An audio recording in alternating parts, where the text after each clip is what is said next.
Hello everyone. In this video, we will try to understand section 96 of CPC 1908 and ये आ जाता है part 7 में। इसकी हेडिंग जो है अपील फ्रॉम ओरिजिनल डिक्रीज। तो what is decree? A kind of formal order. ठीक है, इसको अगर सिंपल लैंग्वेज में समझे तो एक फॉर्मल ऑर्डर है। उस ऑर्डर से आप अगर ना खुश हैं, अगर सहमत नहीं है, तो आप उस ऑर्डर को चैलेंज कर सकते हैं, उसके अगेंस्ट में अपील कर सकते हैं। किसमें? वो जो कोर्ट है जिसमें ट्रायल चल रहा था उससे हायर कोर्ट में। ठीक है, ये कह रहा है। अब इसकी लैंग्वेज रीड करेंगे, वो तो इसके अंदर है section 96। What section 96 says? Appeal from original decree. तो एक ओरिजिनल जुरिडिक्शन वाला कोर्ट है, मींस जहां पे ट्रायल ट्रायल चल रहा है और उस कोर्ट ने एक ऐसा डिक्री इशू किया है जिससे आप सहमत नहीं है, तो आप उस डिक्री को चैलेंज कर सकते हो। कहां पर? हायर कोर्ट में। लेकिन अगर ऐसा करना कहीं पे इसी कोड में अगर ऐसा करना कहीं पे मना किया गया है कि नहीं, आप इस वाले डिग्री को चैलेंज नहीं कर सकते, तब तो आप चैलेंज नहीं कर पाओगे। लेकिन अगर वो चीज नहीं लिखी गई है कहीं पे, तब आप चैलेंज कर सकते हो। तो ये जो स्टार्टिंग वाली लाइन है सबसेक्शन 1 में, से वेयर अदरवाइज एक्सप्रेसली, कि जहां पर एक्सप्रेसली लिखा हुआ है प्रोवाइडेड इन दिस बॉडी, मतलब इस कोड में अगर एक्सप्रेसली लिखा हुआ है, या फिर इस कोड में या फिर इससे सिमिलर किसी भी कोड में कि नहीं, आप इस डिग्री को, इस पर्टिकुलर डिग्री को चैलेंज नहीं कर सकते, इस पर्टिकुलर डिग्री के अगेंस्ट में अपील नहीं कर सकते, तब तो आप अपील नहीं कर पाओगे। लेकिन अगर ऐसा नहीं लिखा हुआ है, इन दैट केस आप अपील कर सकते हो। एन अपील शैल, यहां से जनरल लैंग्वेज स्टार्ट हो जाती है। ये तो है एक्सेप्शन कि आप नहीं कर सकते। कब नहीं कर सकते? जब स्पेशली मेंशन होगा कि नहीं, आप ऐसे डिग्री जो है उसको अपील नहीं कर सकते, उसको चैलेंज नहीं कर सकते, तब तो आप नहीं कर सकते। इसके अलावा अगर नहीं लिखा हुआ है उसके लिए ये लैंग्वेज है। An appeal shall lie from every decree, कि कोई सी भी एक डिग्री है उसको आप चैलेंज कर सकते हो, passed by any court exercising original jurisdiction. ठीक है, तो जिस भी कोर्ट के पास ओरिजिनल जुरिडिक्शन है, बेसिकली ओरिजिनल जुरिडिक्शन उसके पास होता है जो ट्रायल जो है स्टार्टिंग से जहां पे प्रोसीडिंग चलती है उस केस की। तो जिस कोर्ट के पास ओरिजिनल जुरिडिक्शन है और उसने कोई एक डिक्री इशू कर दी है जिससे पार्टी जो है वो सेटिस्फाइड नहीं है, तो उस डिक्री को वो पार्टी चैलेंज कर सकती है। कहां पर? उस कोर्ट से हायर कोर्ट में। Authorise to hear appeals from the decision of such court. Original jurisdiction shall lie from every decree passed by any court exercising original jurisdiction, the court authorized to hear appeals from the decision of such court। तो वो court जो authorised है, उस वो court जो authorised है उस original jurisdiction वाले कोर्ट के अपील्स को सुनने के लिए, यानी कि हायर कोर्ट की बात हो रही है, तो उस कोर्ट में जो है अपील जो है जा सकती है। This was the language of this section. अब इसका सबसेक्शन 2 क्या कहता है वो देखते हैं। एन अपील में लाए from an original decree passed x Partey, यानी कि दो पार्टी है, प्लेंटिफ है और डिफेंडेंट है। इन केस डिफेंडेंट जो है वो डेट पे नहीं आता है और उसकी ना मौजूदगी में जो डिक्री है वो प्लेंटिफ के फेवर में चली जाती है। तो डिक्री किसके फेवर में गई? प्लेंटिफ के फेवर में। और उस डिक्री से डिफेंडेंट सेटिस्फाइड नहीं है, और डिफेंडेंट का ये भी रीजन था कि या तो उसको नोटिफिकेशन टाइम पे नहीं मिला, या फिर वो बीमार था, जो भी उसके जेन्युइन रीजन होगा, उस रीजन को प्रेजेंट करते हुए वो हाई कोर्ट में उस डिग्री को चैलेंज कर सकता है कि इसमें जो डिग्री पास किया गया है कोर्ट के थ्रू, उसमें जो फैक्ट्स हैं, उसमें जो बेनिफिट्स है जो प्लेंटिफ को दिए जा रहे हैं, वो डिजर्व नहीं करता है, वो उसने गलत तरीके से उस चीज को गेन किया है, तो उसको जो है उस अपील को कैंसिल कर दिया जाए।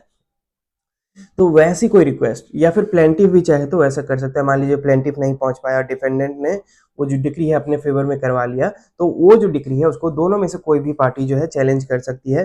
कब? एक्स पार्टी मीन्स दोनों में से कोई पार्टी अगर नहीं आई थी और उसके अगेंस्ट में वो जो पार्टी नहीं आई थी उनके अगेंस्ट में वो डिक्री चली गई है, तो उस डिक्री को चैलेंज कर सकते हैं। उसका जो प्रोविजन है वो सब सेक्शन 2 में हमें देखने को मिलेगा कि ऐसा किया जा सकता है। एन अपील में लाए, एक अपील जो है लिया जा सकता है from an original degree past x party, या वो पार्टी नहीं आई थी और उसके ना मौजूदगी में एक ओरिजिनल डिग्री इशू कर दिया गया है जिससे जो पार्टी जो नहीं आई थी वो नाखुश है, तो उस डिग्री को चैलेंज कर सकती है। कहाँ पर? हायर कोर्ट में। तो ये पावर कौन देता है हमें? सबसेक्शन 2 देता है। सबसेक्शन 1 क्या देता है? कि कोई भी डिग्री जो है उसको चैलेंज किया जा सकता है हायर कोर्ट में। दूसरा ये कहता है कि अगर पार्टी नहीं आई है और एक डिक्री उसके अगेंस्ट में चली गई है, जो कि पार्टी जो नहीं आई थी उसको लगता है कि गलत डिक्री गई है उसके अगेंस्ट में, तो वो उस डिक्री को हायर कोर्ट में चैलेंज कर सकता है। Now subsection 3 saying no appeal shall lie from a decree passed by the court with the consent of parties.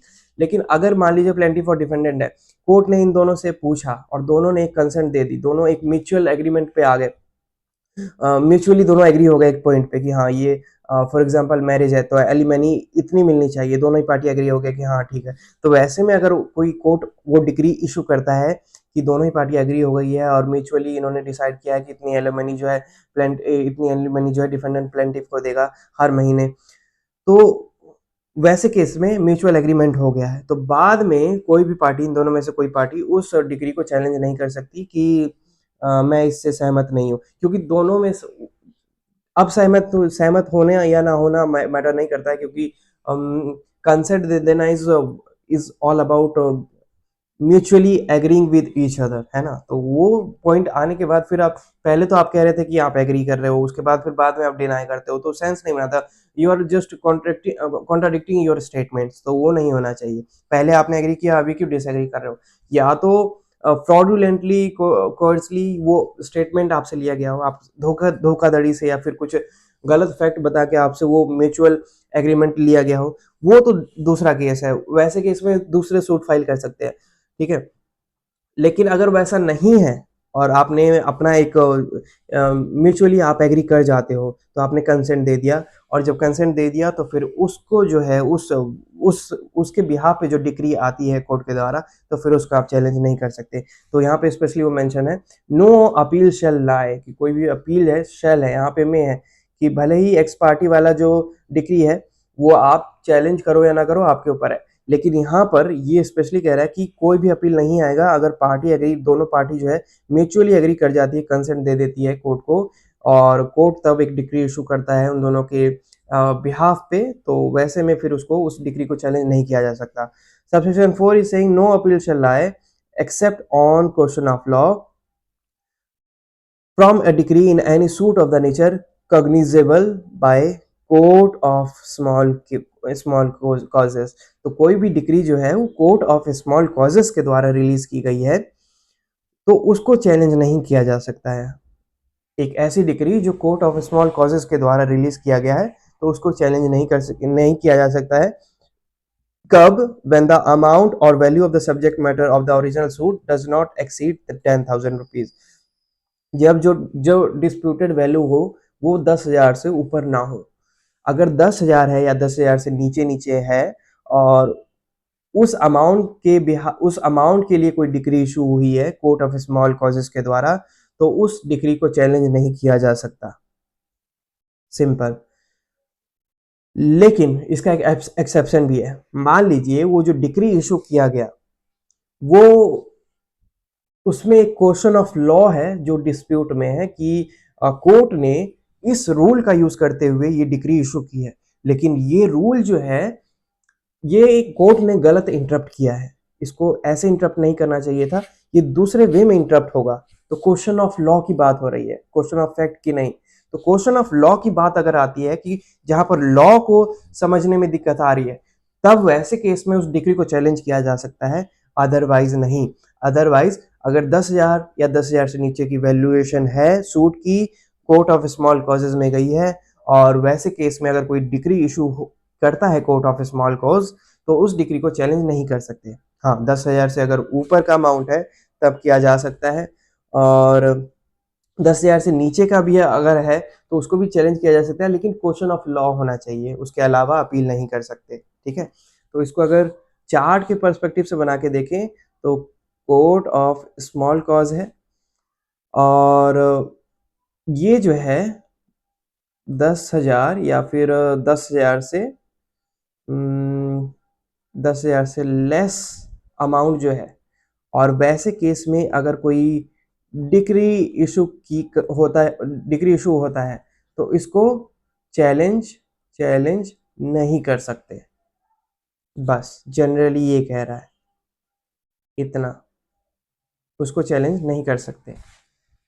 अब आगे कब चैलेंज कर सकते हैं? जब क्वेश्चन ऑफ कब चैलेंज कर सकते हैं? जब क्वेश्चन ऑफ लॉ की बात आ जाए, क्वेश्चन ऑफ लॉ की बात आ जाए तब चैलेंज कर सकते हैं, या फिर सबसे पहला, या फिर जब 10,000 या उससे 10,000 से ऊपर की वैल्यूएशन हो।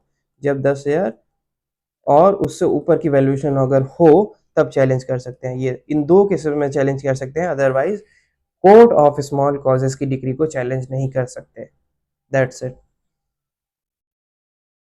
So this was section 96, which was related with appeal from original decree, यानी कि एक ओरिजिनल डिग्री को अपील किया जा सकता है कब?